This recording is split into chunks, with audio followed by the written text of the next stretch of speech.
they had three major policies that were going to be followed. First, Lucifer says, we have to make sure that people, humans, get to believe that Satan and his angels do not really exist. You know, Roger, that's interesting because a recent research study report that I read indicated that in a national survey, I believe it's over 75% of people do not really believe in a real tangible devil. But there is one. Oh, yeah. The next thing, the three-parts policy that they had adopted there, the second one was to find a way of being able to get total control of people's minds. And that would be done by taking hypnotism out of the realm of the occult and introduce it as a new science for the benefit of mankind. They felt that by taking hypnotism out of the realm of the occult and introducing it as a new science for the benefit of mankind, they could then use people of great renown, educators, people of capacity, that would do great things, such as supposedly regress people in time to former lives.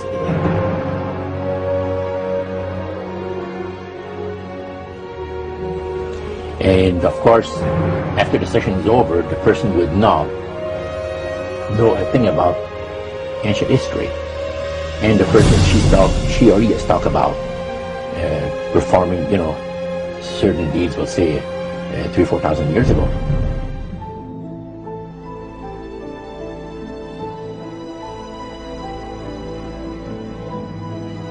But this was their strategy. Now, what this would do for the thing is this, that it would create in the minds of the general public, solidly set in the mind of the general public, an unwavering trust in that great deception. So now this would be a way of de-Christianizing the Western world through the avenue of mysticism. The three things were, number one, that they did not want Satan did not want the human family to think that he or his angels existed. Right. The second point that you made had to do with taking control of people's minds. That's right. The third point was what? Was to destroy the Bible without burning it. Okay.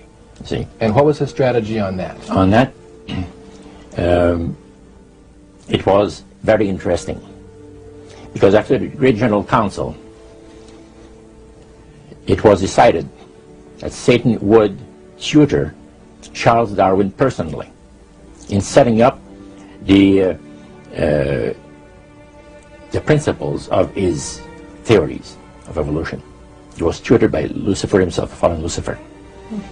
And at that time, it was understood, Satan and his spirit counselors understood, that if a person was led to believe in the theory of evolution, it would, in his life, destroy completely the creation week of the Bible, the fall of man, and the plan of redemption. It would do away with it.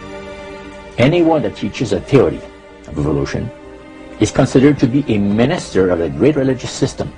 And he said that every teacher of that theory is recognized by the spirits as a person of great value and receives a very special unction from Satan himself, giving great power to induce spiritual blindness, to convince and convert. Three capacities.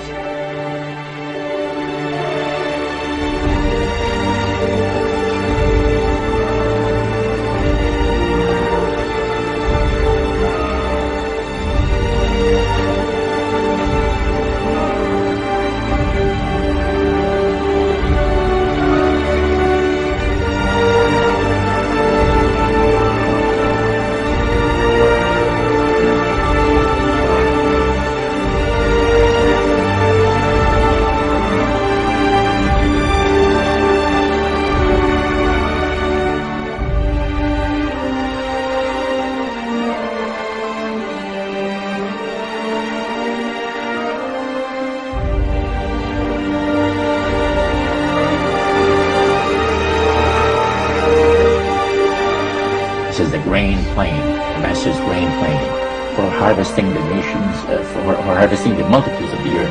and through his cause just before the close of the great controversy between the forces of good and evil. It's going to be done in a unique manner.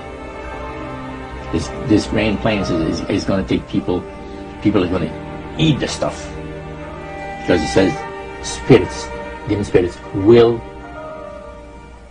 declare themselves to be inhabitants of far distant planets in the galaxies that are coming to warn the inhabitants of planet Earth of the impending destruction of the planet unless something seriously proper is done to avoid it.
Use this metaphor. If you think about Aladdin and his lamp, you've probably heard of that one.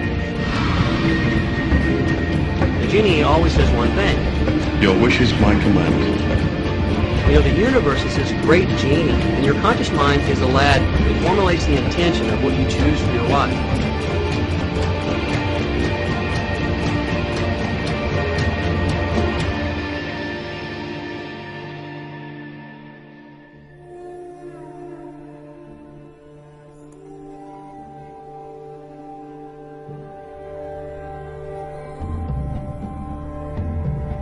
At the very heart and core of all these secret societies lurks the Kabbalah.